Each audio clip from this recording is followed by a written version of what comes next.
नमस्ते दोस्तों, कैसे हैं आप लोग। मैं हूं जोगी और आप देख रहे हैं ड्रामापुर। दोस्तों, आज के समय में भी लोग इलेक्ट्रिक व्हीकल्स लेने से बचते हैं, जिसके कई सारे कारण हैं, लेकिन जिनमें से एक मुख्य कारण है इसकी बैटरी का चार्जिंग टाइम। तो आप लोग जानते हैं कि कोई भी इलेक्ट्रिक व्हीकल होता है तो उसमें चार्जिंग में काफ़ी समय लग जाता है, और रैपिड चार्जिंग की भी बात करें तो उसमें भी 1 से 1.5 घंटे का समय लग जाता है। अगर इलेक्ट्रिक कार्स की हम बात करें तो दोस्तों उसमें 15-16 घंटे तक का समय लगता है नॉर्मल चार्जिंग में। इलेक्ट्रिक बाइक्स की बात करें अगर हम, तो उसमें 4 से 5 घंटे का समय लगता है नॉर्मल चार्जिंग में। वहीं रैपिडली चार्जिंग की बात करें तो इलेक्ट्रिक कार्स में 5 से 6 घंटे का समय लग जाता है रैपिड चार्ज में। एंड वहीं इलेक्ट्रिक टू व्हीलर्स की अगर हम बात करें तो उसमें हमें लग जाता है 1 से 1.5 घंटे का समय, अगर रैपिडली चार्जिंग की मैं बात करूं तो आप लोग सोचिए कि रैपिडली चार्जिंग के मामले में भी इतना ज़्यादा समय लग जाता है, तो इसलिए लोग खरीदने से अभी इलेक्ट्रिक व्हीकल बचते हैं। लोग सोचते हैं कि काश जैसे कि हम पेट्रोल लेने जाते हैं, हमारा 2 मिनट में काम खत्म हो जाता है, पेट्रोल भरवाया, पैसे दिए और आ गए, तो काश इलेक्ट्रिक व्हीकल्स का भी इसी तरह से कुछ हो पाता। तो अभी देखिए इस तरह की टेक्नोलॉजी फिलहाल तो नहीं आई है, लेकिन इसके आसपास की टेक्नोलॉजी पर एक कंपनी काम कर रही है जिसका नाम है एक्सपोनेंट। ठीक है, तो ये बेंगलुरु बेस्ड एक कंपनी है जो चार्जिंग पर काम कर रही है कि रैपिडली चार्ज कैसे हो सके इलेक्ट्रिक व्हीकल। तो इन्होंने एक टेक्नोलॉजी इंट्रोड्यूस की है एंड इस पर एक काम कर रहे हैं पिछले कुछ महीनों से, एंड ये सक्सेसफुल भी रहे हैं इस टेक्नोलॉजी पर। तो इस टेक्नोलॉजी के तहत इन्होंने जो सफलता हासिल की है उसमें हम जान सकते हैं, उसमें हम देखेंगे कि आप अपने इलेक्ट्रिक व्हीकल को मात्र 15 मिनट में फुल चार्ज कर पाएंगे। तो देखिए दोस्तों, 15 मिनट कितना कम समय है, एंड ये रैपिड चार्जिंग होगी। 15 मिनट में फुल चार्ज आपका इलेक्ट्रिक व्हीकल हो जाएगा। एंड सिर्फ ऐसा नहीं कि ये टू व्हीलर्स की बात है, 2 व्हीलर्स, 3 व्हीलर्स, 4 व्हीलर्स, यहाँ तक कि बसेस भी आप 15 मिनट में फुल्ली चार्ज कर पाएंगे। तो इतनी बढ़िया टेक्नोलॉजी इस कंपनी ने इजाद की है। इस कंपनी की जो प्रोप्राइटरी है, या यूँ कहें कि इनका जो मेन काम है वो बैटरी पैक्स में है, चार्जिंग स्टेशंस में है एंड चार्जिंग कनेक्टर्स में है। कंपनी का कहना है कि इन्होंने 2 मेजर चैलेंजेस पर काम किया है जो कि हिंड्रेंस क्रिएट कर रहे थे इनके एलएफपी सेल्स को रैपिडली चार्ज होने में। एंड ये जो 2 मेजर चैलेंजेस हैं इनमें से एक है दोस्तों लिथियम प्लेटिंग एंड दूसरा है एक्सट्रीम हीट। तो पहले लिथियम प्लेटिंग की बात कर लेते हैं दोस्तों। लिथियम प्लेटिंग किसी सेल को रैपिडली चार्ज होने के दौरान उसको डिग्रेड करती है, उसकी वैल्यू डिग्रेड करती है। मगर इस कंपनी ने ये उपलब्धि हासिल की है कि अब लिथियम प्लेटिंग चार्जिंग के दौरान सेल्स को तेजी से डिग्रेड नहीं होने देगी। एंड ये पॉसिबल हो सका है एक्सपोनेंट कंपनी के BMS यानी कि battery management system, virtual cell model and dynamic charging algorithm की वजह से। ये तीनों मिलकर तेजी से चार्जिंग होने के दौरान सेल्स में होने वाले डिग्रेडेशन को प्रिवेंट करते हैं, जिससे फास्ट चार्जिंग के बावजूद एक सेल की लाइफ लंबे समय तक बनी रहती है। दूसरा चैलेंज था एक्सट्रीम हीट। आप लोग जानते हैं कि जब एक इलेक्ट्रिक व्हीकल की बैटरी चार्ज होती है तो उस समय वो हीट करती है, और अगर वो रैपिडली चार्ज हो तो भैया ओवर हीटिंग की समस्या वहाँ पर रहती है।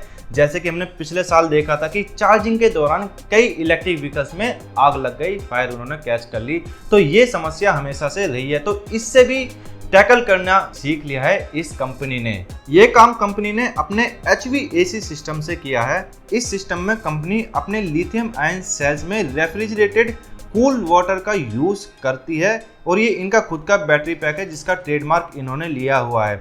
अब इस रेफ्रिजरेटेड कूल वाटर की वजह से सेल्स का जो टेम्परेचर है वो किसी भी तरह के इन्वायरमेंट में या किसी भी तरह की कंडीशंस में 35 डिग्री सेल्सियस से ऊपर नहीं जाता, एंड बैटरी को एक्सेसिव हीट होने से बचाता है, जिससे चार्जिंग 256 टाइम्स हायर हो जाती है इंडस्ट्री के एवरेज 4 घंटे के मुकाबले। तो ये 4 घंटे का एवरेज टाइम की मैंने बात की है, ये जनरली 4 व्हीलर्स की बात की है, क्योंकि 4 व्हीलर को अगर आप रैपिडली चार्ज करते हैं तो उसमें 4 से 5 घंटे का समय लगता है। ये एवरेज टाइम है। अगर आप उसको नॉर्मल चार्जर से चार्ज करते हैं तो आपको 15-16 घंटे, 18 घंटे का समय लग जाता है। टू व्हीलर्स की बात करें तो 4 घंटे में नॉर्मल चार्जर से ही फुल चार्ज आपका टू व्हीलर हो जाता है। तो यहाँ पर मेनली 4 व्हीलर्स की बात हो रही है।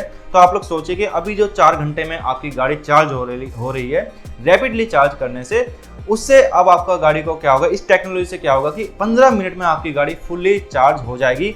एंड दोस्तों सिर्फ इतना ही नहीं, देखिए अब फास्ट चार्जिंग से हमारे दिमाग में क्या आता है, जिनको थोड़ी सी भी इसके बारे में नॉलेज है, तो फास्ट चार्जिंग से दिमाग में ये आता है कि जितनी ज़्यादा हम फास्ट चार्जिंग का यूज़ करेंगे उतनी ज़्यादा हमारे जो सेल्स की कैपेसिटी है वो कम होगी, हमारे सेल्स उतनी जल्दी खत्म हो जाएंगे, उनकी लाइफ साइकिल कम होती चली जाएगी।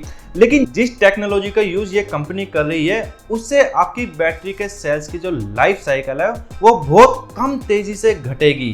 कंपनी बेंगलुरु में अभी अपना पायलट प्रोजेक्ट चला रही है एंड इन्होंने क्लेम किया है कि पिछले 3 महीनों में इन्होंने 25,000 रैपिड चार्जिंग सेशन किए हैं, जिसमें इन्होंने 10 लाख किलोमीटर कवर किए हैं विद ओवर 200 ईवीज, यानी कि 200 ईवीज का यूज करते हुए, जो कि इन्हीं की टेक्नोलॉजी से बनी हुई थी। एंड रिसेंटली कंपनी ने अनाउंस किया है कि TUV इंडिया, जो कि इंडिपेंडेंट टेस्टिंग लेबोरेटरी है, तो उन्होंने पाया है कि सिर्फ 13% तक की ही गिरावट आई है, यानी कि 13% तक का ही डिग्रेडेशन देखने को मिला है 3000 चार्जिंग साइकिल्स कंप्लीट करने के बाद भी सिर्फ 15 मिनट में। तो अभी जो मैं बता रहा था कि रैपिड चार्जिंग से आप लोगों के दिमाग में या हमारे दिमाग में सिर्फ यही आता है कि रैपिड चार्ज हम जो करेंगे अगर ज़्यादा से ज़्यादा तो हमारी बैटरी के जो सेल्स हैं वो जल्दी से जल्दी खत्म होना शुरू हो जाएंगे, उनकी लाइफ साइकिल कम हो जाएगी। लेकिन कंपनी ने ये पाया है कि 3000 बार, यानी कि 3000 बार चार्ज करने के बाद भी जो गिरावट आई है वो सिर्फ 13% तक की गिरावट आई है, 13% ही डिग्रेडेशन हमें देखने को मिला है। तो आप लोग सोचिए कि कितनी लंबी लाइफ साइकिल होने वाली है रैपिड चार्जिंग के बाद भी, एंड सिर्फ 15 मिनट में फुल चार्ज आपकी गाड़ी हो जाएगी। तो दोस्तों इस तरह की टेक्नोलॉजी पर ये कंपनी काम कर रही है, अभी सक्सेसफुल होती हुई नजर आ रही है। एंड इसको हमें जब पूरे इंडिया में टेक्नोलॉजी पहुंचेगी, इसमें पता नहीं अभी कितना समय लग जाएगा, लेकिन जब ये टेक्नोलॉजी पहुंचेगी जगह जगह तो सोचिए कि कितना ज़्यादा बदलाव हमें देखने को मिलेगा ऑटोमोबाइल इंडस्ट्री में, क्योंकि इस तरह की टेक्नोलॉजी को देख करके लोग इलेक्ट्रिक व्हीकल्स की तरफ और ज़्यादा अट्रैक्ट होंगे। एंड सिर्फ दोस्तों यही कंपनी इस तरह की टेक्नोलॉजी पर काम नहीं कर रही है, बाकी और भी कंपनीज हैं जो कि ऐसी टेक्नोलॉजी पर या इस तरह की टेक्नोलॉजी पर काम कर रही है। 15 मिनट में फुल चार्ज, आधे घंटे में फुल चार्ज, 10 मिनट में फुल चार्ज, 5 मिनट में फुल चार्ज आपकी गाड़ी जिससे हो सकती है। तो इस तरह की टेक्नोलॉजीज पर कंपनियां काम कर रही है। सोलर पैनल पर भी काम कर रही है कि सोलर वाली गाड़ियां लेकर के आई जाए ताकि बिजली आपको घर से खर्च करने की जरूरत ही ना पड़े, आपकी गाड़ी धूप में खड़ी रहे एंड आपकी गाड़ी चार्ज हो जाए। तो इस तरह की टेक्नोलॉजी पर भी काम कर रही है। तो दोस्तों आप लोगों को क्या लगता है कि ये जो टेक्नोलॉजी की मैंने बात की है अभी, ये टेक्नोलॉजी कामयाब हो जाती है तो इससे कितना बदलाव हमें ईवी इंडस्ट्री में देखने को मिलेगा, ऑटोमोबाइल इंडस्ट्री में देखने को मिलेगा, एंड ओवरऑल हमें इंडिया में कितना बदलाव देखने को मिलेगा? आप लोगों को क्या लगता है? मुझे कमेंट करके जरूर बताना दोस्तों, आपकी राय क्या है इस पर। बाकी वीडियो अच्छी लगी हो, इन्फॉर्मेटिव लगी हो तो लाइक करना, दोस्तों या शेयर करना एंड एक कमेंट जरूर कर देना। एंड अगर आपके पास कोई भी किसी भी तरह का इलेक्ट्रिक व्हीकल है एंड उसका ओनरशिप एक्सपीरियंस आप मेरे साथ मेरे चैनल पर शेयर करना चाहते हैं तो मुझे इंस्टाग्राम पर DM जरूर करना। इंस्टाग्राम ID का लिंक आपको डिस्क्रिप्शन बॉक्स में मिल जाएगा, तो मैं रिप्लाई वहां पर जरूर करूंगा। बाकी दोस्तों मिलते हैं अगले वीडियो में, तब तक के लिए जय हिंद।